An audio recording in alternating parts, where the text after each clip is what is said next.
Yo, yo, yo, devs. So, eto, may sobrang nakakatawa nangyari sa work.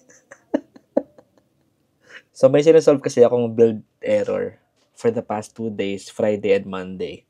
And sobrang sumasakit talaga yung ulo ko na hanggang 4 a.m. sinusolve ko siya. Kasi hindi ako makausad sa work ko. Marami akong binibuild na new features pero hindi ako makausad. Dahil sa lintik na build error na to. Ito, pakita ko sa inyo yung build error. So, ayan. Ganyan siya. Usually, kapag nakikita mo yung error na yan, it's either hindi ka gumamit ng use client or import problem. Or pwede ring scoping problem. So, hindi mo pa na-initialize yung variable before mo siya ginamit. So, maraming pwedeng cause. Ang problema, meron akong 74 changes dun sa pull request ko. So, 2 araw ko siyang iniisa-isa.